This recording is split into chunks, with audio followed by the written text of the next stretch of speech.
Yo, what's really good, my people? Y'all know who it is. Y'all know what it is. Let's get into this. So, a few months back, I did a story time, and I told y'all about my little experience and what happened on Brook when I had gotten arrested, and I got my first real felony charge, which was for sale of a controlled substance. I was selling heroin, and I made a direct sale to the cop, me and my man Sticky. We got wrapped up and whatever, and this is a continuation of that story, but we got to go back a little bit before that story to understand and everything to coincide and mix, and you figure out what was going on. So let's get into this. So first off, I'm going to say that I'm not from Brook Avenue. I'm from Castle Hill Soundview section. And so me, when I was on Brook, it was like kind of being out of town. I wasn't from out there. I really didn't know. I had family on 138th, but I wasn't fucking with my family like that. I was on 142nd, and it was different. So I was 16. I was really, really young. And what I will say is I wasn't like the average 16-year-old in the fact that I was getting money, Not on no Boy George getting money, nah, not like that. But I would say that, on a regular day, me and Sticky were probably making, for each of us, about $200-300, maybe even more in profit for us, And we were the average kids and the average teenagers in the sense that we were a little bit more lit than the average teenager, you should say. Like, we were high, pulling up in OJ cabs, which for those that don't know what an OJ is, an OJ was an underground cab base that anybody would, like, it wasn't like you driving around in a fucking Lincoln Town car. There was people that had Escalades and Acuras and Mercedes and BMWs, and you could call them, you could put them on hold, which meant you could call a certain cab number, a cab, and tell them, I want to put you on hold for 2 hours. And they would tell you, all right, yeah, it's $50 an hour, and you give them $100, and they drive you around wherever the fuck you wanted for 2 hours, and then drop you off. So we were doing shit like that at a young age. We would go, we would fly, whatever the case may be. We were smoking, drinking. We was grown as fuck. I'm 16. Sticky's a couple years older than me. He's like 18. We doing shit that older niggas is doing. You know what I mean? Like, and the older niggas around my way didn't understand how we were doing it. And one thing about it, like back then, was it was real different than what it is now. Now, you are going to your clientele in a lot of cases. People call you, you get in your car, whatever, or you walk and you bust your moves and you bring your, more often than not, people are delivering than back then where you had to be outside. You had to post up on the corner in front of the building, in the lobby, wherever the fuck you was at. But if you wasn't outside, you wasn't making no type of money. It wasn't like it is now at all. You had to be outside. And to be outside, you had to be willing to get it in, like, because you're not the only one outside. And guess what? Because you're outside, you're fucking up somebody else's money. So there was a whole lot of politics and shit that went into play on what was going on the block at that time. So when the older niggas from my hood see me and Sticky pulling up in cabs, doing all this extra shit, like I said, acting real mannish at a young age, they start looking at us and saying, what the fuck are these little niggas doing? And they better not be doing whatever they doing out here. Because that's their mentality. If you not with us or you not like that, you're not doing shit out here.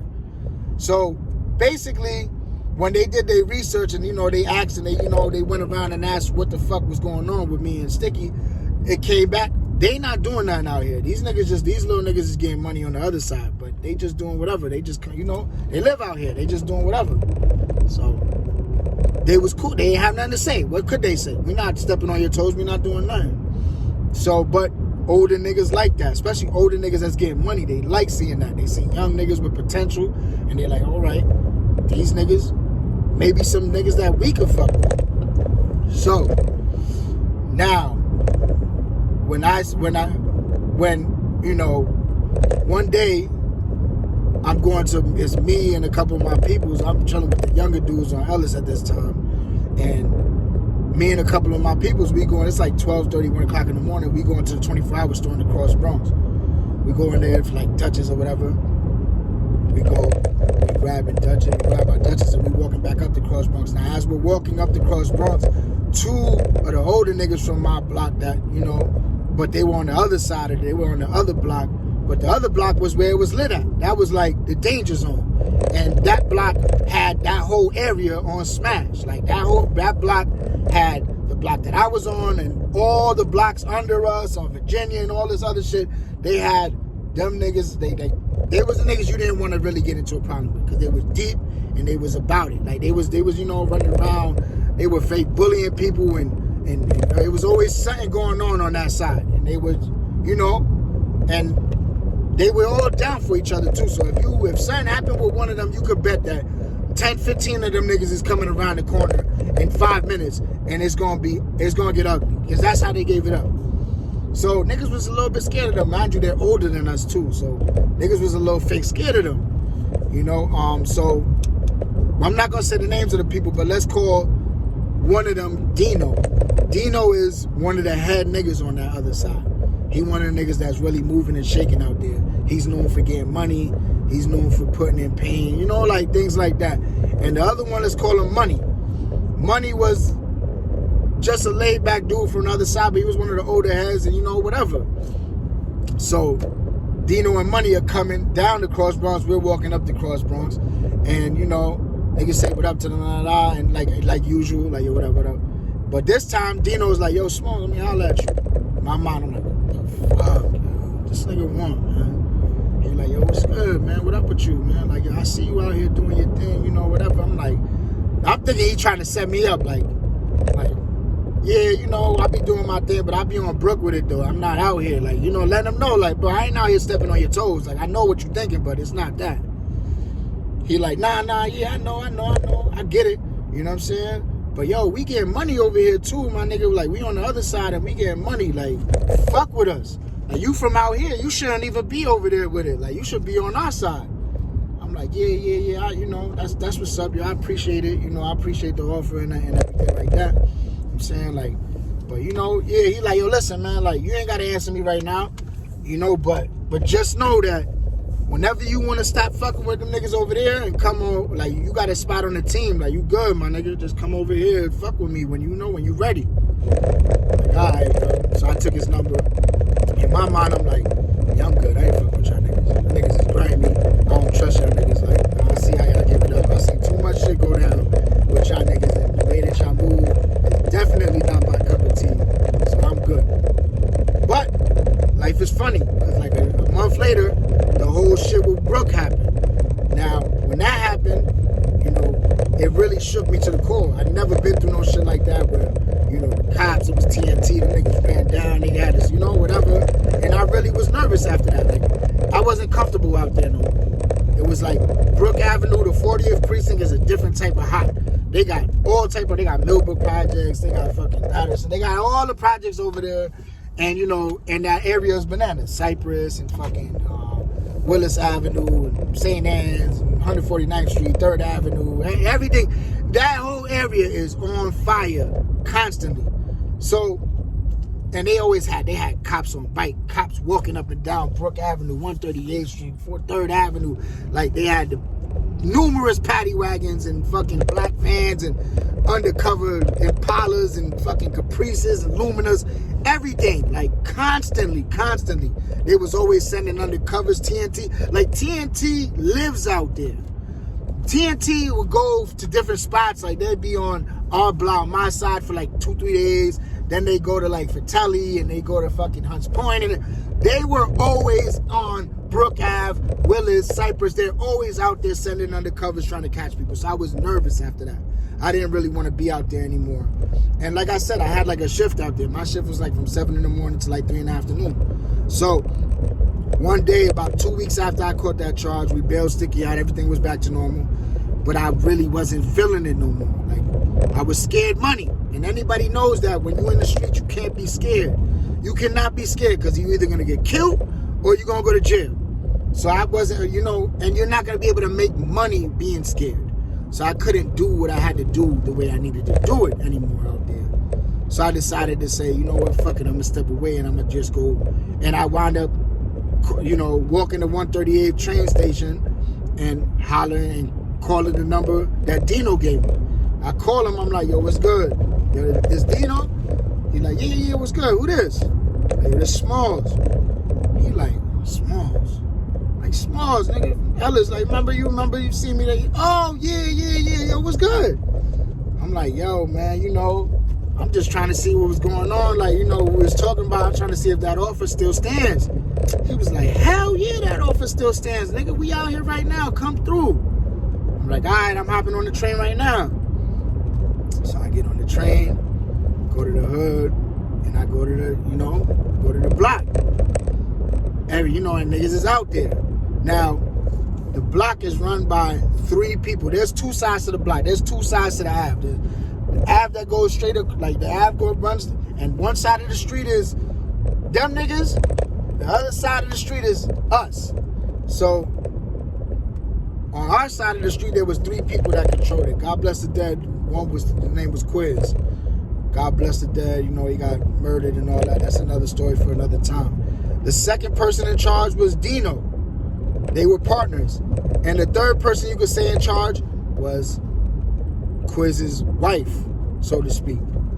Yeah, this lady. And she was a fucking live wire.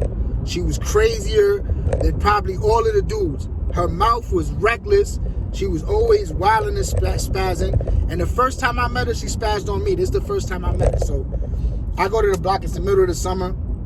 You know, I pull up on the block. Dino out there. You know, a couple niggas that I know out there. And then, you know, everybody introduced me. Yo, this Smalls right here. Yo, he fucking with us now. Yo, this all, you know, this new nigga of the team. Like, and niggas is showing me love. They embrace it. Yo, here, pass me the blunt. Yo, you know, older niggas, like, they embraced me, bro. Like, they embraced me totally. Like, it was like, I felt the love off the rip. It was different. And they was like, yo, yeah, you know, whatever. Like, hear this, hear that. Like, you know, let me know how everything is. Like, everything is going and everything. And, Quiz, God bless the dead, and his wife would always be arguing. And I guess that day they were arguing. She pulls up about a half hour after I get there. I'm sitting on the stoop, you know, the stoop where everybody chill at. I'm sitting on the stoop, and she pull up in the cab. And me and Quiz is there, and a couple other people. Quiz, like, he's sitting there. She pull up, she get out. She looking out crazy. She looking at me. She go, who the fuck is this? The fuck you doing here, shorty? I'm like, I'm caught off guard. I'm like, what the fuck? Like, who is this? This nigga Quiz like, yo, don't start your shit, yo. This you know, this Smalls nigga, he fuck with us now. She's like, who? He do what? Like, who the fuck is he? How the fuck he fuck with us and I don't know about this? Y'all niggas just making moves and doing shit without letting me know? Yo, shorty, get the fuck off the block. That nigga Quiz like, yo, man, Mike, shut the fuck up. Like, shut up, man. That's my little man. Like, yo, Smalls, chill, man. She ain't gonna do shit, man. She just talking shit. Get the fuck out of here. I'm still bugged out. Like, who the fuck is this lady? I don't know you. And then, you know, he clicked. He's like, yo, man, get the fuck upstairs, man. Shut the fuck out of there. They wound up, you know? She spazzed on me. Who the fuck is this little nigga? Hey, yo, shorty, get the fuck out of here, man. You ain't fucking with us, nigga. Like, yeah. I'm like, yo, this lady is turned. Part of me is like, bitch, you bugging. But she wilded out. Later on that night, you know, everything calmed down and everything. I was out there doing my little thing, you know, because Dino had seen me, but he had to go make moves. So it was just me, Quiz, and a couple other people out there. Dino came back. He gave me some work. I got right to it. Started getting, you know, doing what I had to do. Later on that night, his wife come down. She like, yo, shorty, let me holler at you. I'm like, yo, what up, man? She like, yo, man, that's my bad. You know what I mean? I ain't know, but you know how I be out here. Like, I gotta make sure everything is correct. Ain't nobody gonna come out here that ain't supposed to be out here. I was like, nah, I respect it. You know, I know you ain't know who I was. I ain't know who you was. You know what I'm saying? But it threw me off guard, and we laughed it off, and, you know, everything was cool after that, man. So that's how I transitioned from one side to the other side. You know, much love to everybody that checked out this video. I hope that, you know, y'all enjoyed this. I got more stories. Let me know if y'all want to hear more, because it gets a lot deeper. I have, you know, a lot of things to tell, man. A lot of stories to, like, really, you know, let y'all know about. If y'all interested, leave it in the comment section. Let me know what's going on. Much love to everybody that checked out the video. Stay blessed, stay safe, man. And till the next time, peace.